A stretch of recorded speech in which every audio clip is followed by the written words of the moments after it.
Good evening and thanks for joining us on the Week in Review. I'm Nick Blumberg.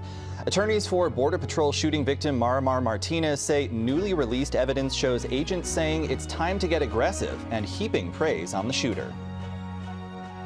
We live in a strange time right now where we cannot trust our federal government. After winning the release of a trove of photos, videos, and text messages, Martinez now plans to sue the federal government.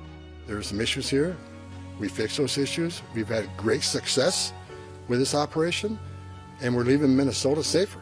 Federal officials say despite 2 deaths, the immigration enforcement surge in Minnesota was a success. It's unfortunate that this administration has shown so much animus towards working people. Local leaders vow to fight for disaster relief money the Trump administration denied, despite residents still struggling after major storms last summer.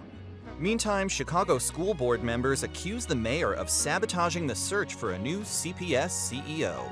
Illinois' latest lawsuit against the feds, fighting massive cuts to public health funding aimed at replacing lead pipes and stopping new HIV infections. And it's a battle of the state legislatures as Illinois and Indiana lawmakers ramp up efforts to land a new Bears stadium. And now to our Week in Review panel. Joining us are Justin Kaufman of Axios Chicago, Rima Amin of Chalk Beach Chicago, Sophie Sherry of the Chicago Sun-Times, and Alden Lowry with WBEZ. Thank you all for being here. Let's get right to it. So Justin, we just saw that we're finally getting some of that evidence out that Marimar Martinez and her attorneys fought to get released after the federal case against her was dropped. What stood out to you? Yeah, it's amazing to me. What a story to think about. What was it in October when this happened in Brighton Park, and this is when when we were trying to figure out what the story was, and you heard from DHS, and they said that she used a vehicle to ram, and she used it as a weapon, and a lot of it was like, okay, we want to check this out. Now, after the deaths of Renee Good and Alex Preddy in Minnesota, you look back on that story, and you're saying that was that, obviously Ms. Martinez survived, which was shot 5 times, but that story is very similar to look at everything that all of that evidence that came out. It shows a pattern, and it also, as you said in the clip leading into here, makes you wonder about how much you can trust the government and what they say, because the DHS, they came out very strong on Marimar Martinez's case in October. They said this is what she did. She was a hostile insurgent, whatever it was, the words that you used. Domestic terrorist. A domestic terrorist. And now you're seeing with this evidence very similar to what we saw in video. That's the big difference, if there wasn't video in Brighton Park like there was in Minnesota. Yeah, Alden, we saw one agent saying, it's time to get aggressive. Colleagues of the agent who shot Martinez, sort of hyping him up. Were you surprised by the sort of aggressive tone, or not necessarily, because it kind of matches a lot of the public posture? It has. I mean, not only, as Justin spoke to, not only has the narrative been around these agents and their safety being at risk and needing to be aggressive, but they've been very congratulatory. There were text messages where he was kind of, the officer who shot Martinez was getting pats on the back and acquiescence in terms of being in that aggressive form. So. Yeah.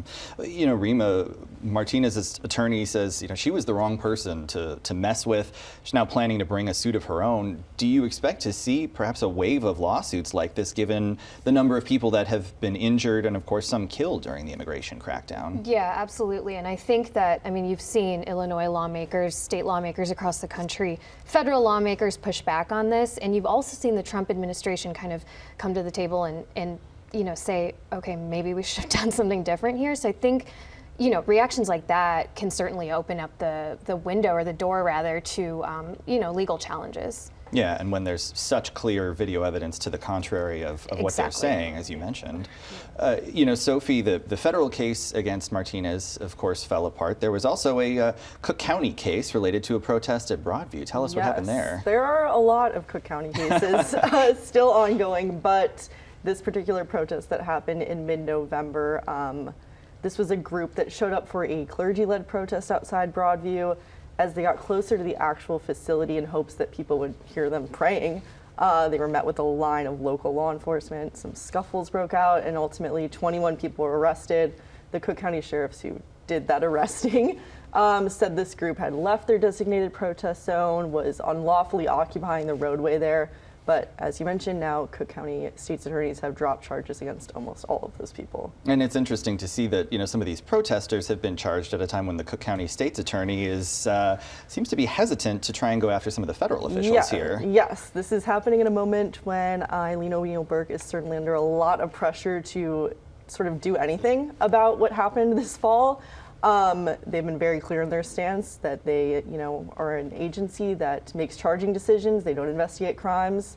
This is, what we saw this week in terms of dropping their charges is within their powers. So we'll see if we see any more of that. And that's a tough story too, because you're talking about in other cities, you're seeing politicians or lawmakers in sync when they come up there. You're not here in Chicago. You saw that the mayor come out and say, we're gonna go after these ICE agents if they do anything wrong, and then it almost felt like the day later, the Cook County State's Attorney saying, "Oh, you didn't talk to me, or I'm not gonna go after them." That is so different than what you see in Minnesota or Philadelphia or other cities that have essentially brought together Democrats to say we're not gonna have this happen. And to that point, a lot of people are pointing to sort of Minneapolis or Minnesota as an example of what a state's attorney could be doing, but there we have the state's attorney, local politicians, the attorney general for the state, and local law enforcement all working in tandem to sort of make that happen, which has not been the case here. Yeah, and of course, O'Neill-Burke and Johnson, both Democrats, but very different flavors of Democrats too, which could be contributing to a lot of this. Rima, you mentioned the Trump administration, potentially trying to turn down the temperature in Minnesota. Of course, we saw Border Czar Tom Homan brought in kind of along those lines to replace Greg Bovino. But Bovino is back on social media. He's been taunting Governor Pritzker. Is that perhaps an indication that President Trump is eager to see Bovino and some of his more aggressive tactics back in the streets?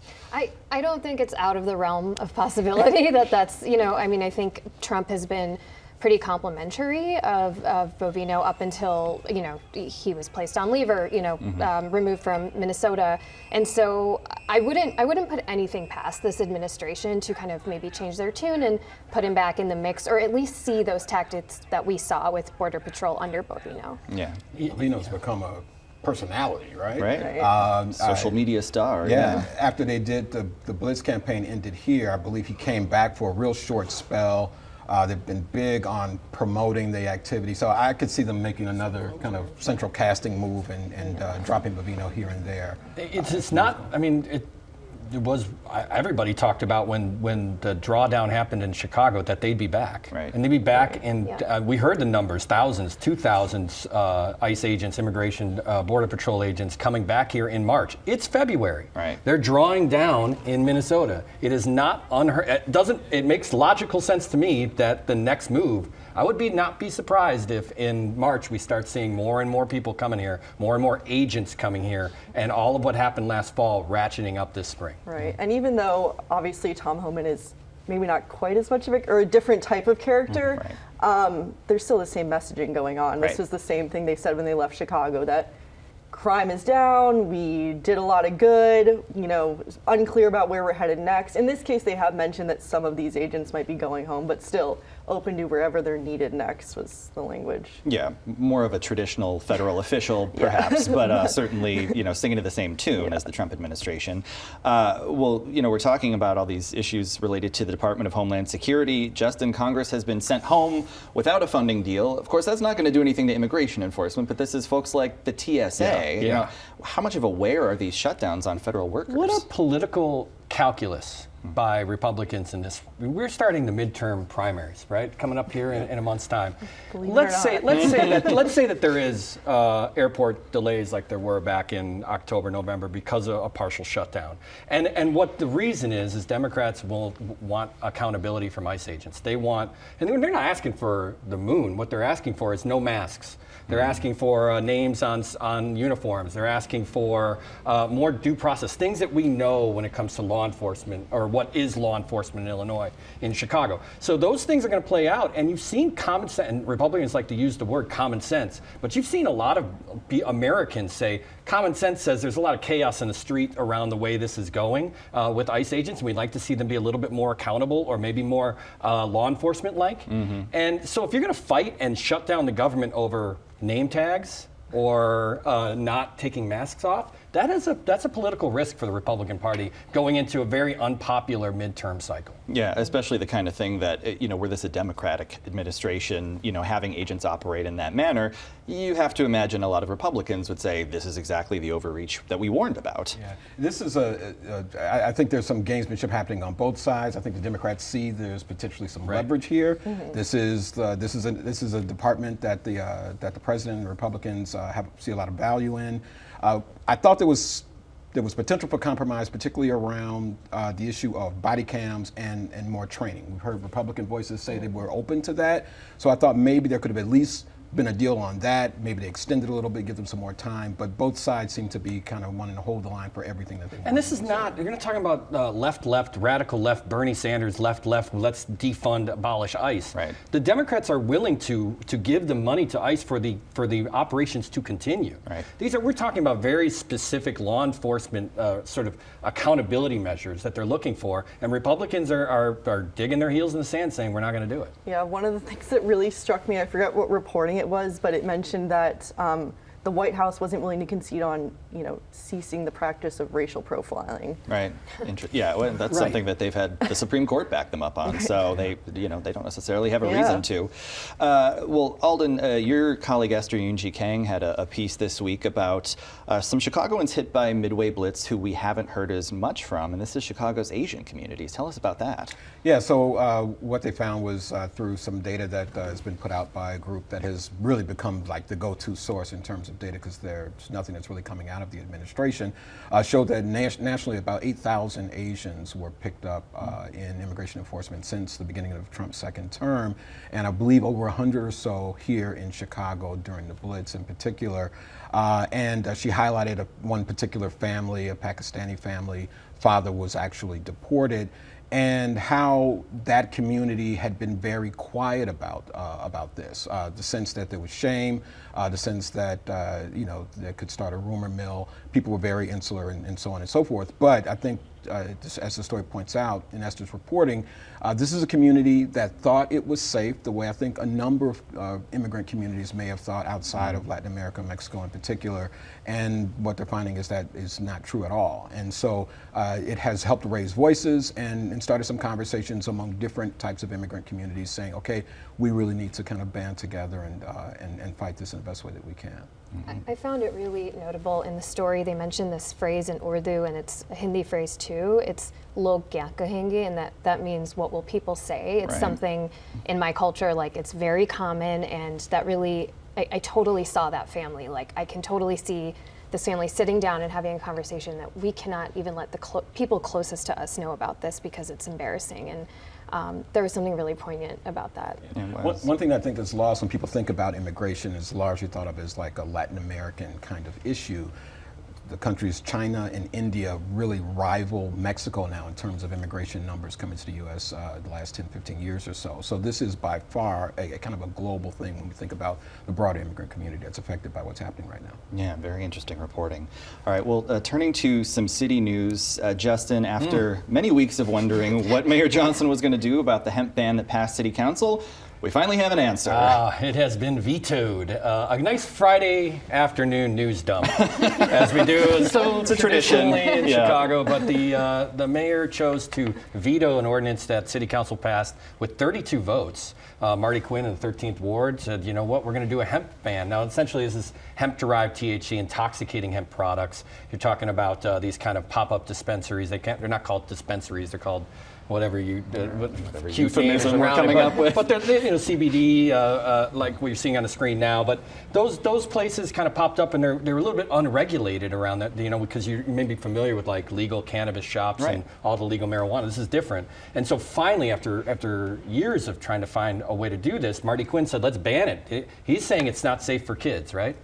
So they passed it. They got it through, and the mayor said, "No, I don't like it. I don't like what it does to small business. I don't like what it does to the climate here. I don't think that it's fair necessarily." And applauded by small businesses across Chicago, because it really does set up and change the way that they see. Imagine if you had this business that was kind of encouraged by the federal government in 2018 with the loopholes in the federal farm bill. Figure out how you can innovate around hemp, do what you can do. They figured it out, and then they have municipalities come in and say, no, you can't. That's a problem for business climate. So Marty Quinn says, he said it to me today, that he is not going to override this veto. He does not have enough votes. He got 32. He said this was the hardest roll call in his as alderman to try and get 32. To get 34 to override, he can't do it. So hemp is not banned in Chicago. Although there is the looming specter of a federal ban, but who knows if that actually goes into effect. Different show, different time. Don't get out ahead of your skis, Blumberg. All right, fair enough. Okay, Sophie, some other city council action this week.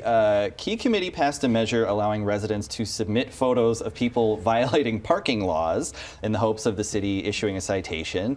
You know, I wonder, it probably feels good to narc on somebody who parked like a jerk, but you know, do you wonder whether this might face legal challenges? Because folks are going to say, well, this wasn't a city worker out in the field making the call. Yeah, certainly. As someone who's fought many a parking ticket, that would be my first thought. I mean, I understand, like, I'm frequent often, I think that strip of Milwaukee that's actually right in front of sponsor Laspada's office there. And yeah, it's certainly, as a driver, as a walker, as an occasional biker, there's some hazards, and we're all trying to find a solution. But yeah, interesting. It looks like there's going to be some sort of like tester group of individuals who are going to respond to these things, and then maybe a specific dispatch system where people are going to immediately arrive at the blocked bike lane and get it themselves. We'll see. As a frequent cyclist, I'm interested, but it might be a little shaky on this one. I'll take the unpopular side on this one. It's hard. I don't like the idea that my fellow city neighbor is going to get their cell phone out if I have to double park on Ashland.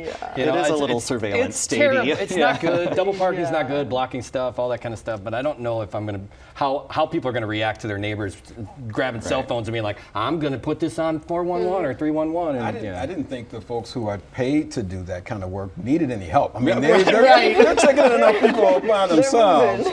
The one thing I think the story does also highlight is the cycle mafia, I'll call them. You know, this very... They roll Watch deep. yourself. They roll deep. See what I'm saying? They're already tweeting right now. I mean, very informed, very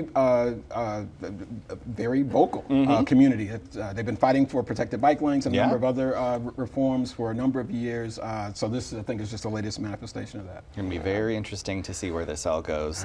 All right, Rima, some education news. Several school board members out saying a pretty damning charge against the mayor, essentially saying he's messing with the search for a new CEO. What did we hear from them? Yeah, this was yesterday. 6 of the board's elected members issued a statement or a letter, whatever you want to call it, announcing essentially that the board had parted ways with the search firm that they hired, Alma Advisory Group, to help with their CEO search.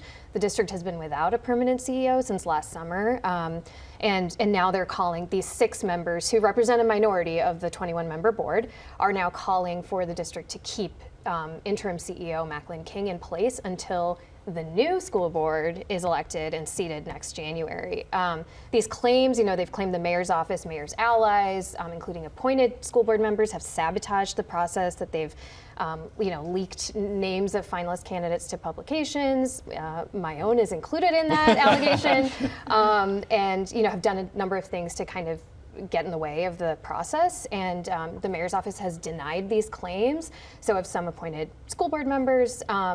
I think the real question ahead is who's going to finish overseeing this process. Right. Alma is staying on for another month, and then that's kind of it. And I think the biggest question is, when are we going to have a new CEO? Right. Do we have any sense of where this goes from here, when we might get a search process back up and running? Yeah, so Board President Hardin has said, in a statement from the board yesterday, said that the application window is closed on February 6th. They're not accepting any more applications. From every indication, it seems like maybe they're narrowing folks down, but all the board has said officially is that they will have a new CEO before next school year. Next school year starts in August. Okay. So I look right at you, Alden, but it's old timers. I was just about to say the thing. I was going to say they're just waiting for you to apply. Yeah, right. Yeah, it's a terrible idea. But I can't think of a time in which there was an interim at CPS, leading CPS as long as this. And I'm trying to go back. I mean, go back to Paul Vallis and Gary Chico days, even before that. But it seems like this is a different type of government where it's not just at the CPS. Yeah. It's CTA. There's CHA. There's a lot of Ethics time. Board. Yeah. There's a lot of just sort of interims, and we're still searching for leaders of these different departments. And that's a different approach than mayors in the past. Well, very contentious time too, because the last CEO we had, and just all of the drama around that. So I'm not totally surprised that it's taken a while to kind of pull this together. You got to remember that this is a 21-member half-elected board is new for Chicago, right. And the mayors in the past have had total control over this process. That is not the case anymore, and so that in that way maybe it's not so surprising. You have to imagine Mayor Johnson is missing that iron grip that Chicago mayors once had over the school board. Right. All right, well, one more interesting education piece I wanted to touch on. There's a slew of ballot measures urging the governor to join this federal tax credit program for private school scholarships. Who's backing this push? So the backer behind this ballot advisory question, which is going to show up in probably about a third of Illinois counties, is Illinois Policy. It's a libertarian-leaning organization that frequently, criticizes left-leaning policies, Chicago Public Schools, Chicago Teachers Union, and this group wants to send a signal to Governor Pritzker that here, we're going to ask this advisory question to a bunch of voters, and I think their hope is that voters will say they want this tax credit scholarship program, which is supposed to, in effect, send private dollars to scholarships for public, private, and homeschooled kids, and it's supposed to give tax credit incentives to those donors. Pritzker is under pressure from both sides here to opt in, to stay out, and so that's kind of the idea behind the push. But viewers and voters should know it's a non-binding question. Advisory referendum. Yes. Always important to say. All right, well, Sophie, the family of Dexter Reed, they're calling on Chicago's police watchdog to release a report into the actions of the cops in that fatal shooting. What do we know about what might be in that report? Right. It's not totally clear at the moment, but that investigation into the potential wrongdoing of those officers has been completed by the oversight agency, the Civilian Office of Police Accountability. And what we can glean from city records is that of the 15 allegations that the agency lodged against the 5 officers involved in this, as people remember, fatal shooting of 26-year-old Dexter Reed following a traffic stop on the west side, of the 15 allegations lodged against them, only 1 was sustained. We don't know what that allegation, maybe excessive force or something regarding the stop, and we don't know what officer it is they're seeking to discipline. But there is that 1 sustained allegation.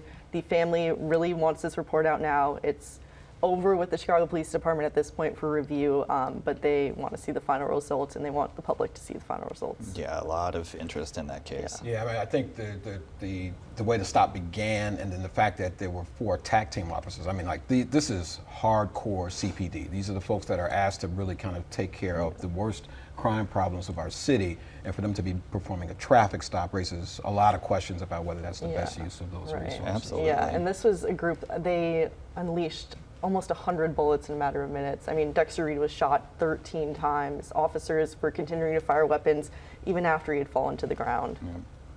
All right. Well, Alden, we've got just a little under a minute left, but some more lawsuits ahead, it would seem, over disaster relief for Chicago residents, over public health funding for the state of Illinois. Is this just going to be the next 3 years of these back and forth battles? I think so. I mean, even in one comment with this latest battle, the president even said, the liberal courts are probably going to overturn it.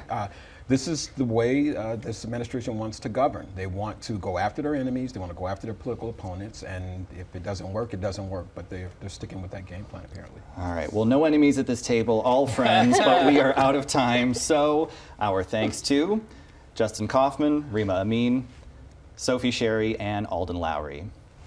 And a quick note for you, the WTTW News online voter guide for next month's primary election is now up and running. Learn about the candidates, the offices, where, when, and how you can vote, and much more. You can find it at WTTW.com/news. And we're back to wrap things up right after this. Chicago Tonight is made possible in part by the Alexandra and John Nichols family, the Polk Brothers Foundation, and the support of these donors.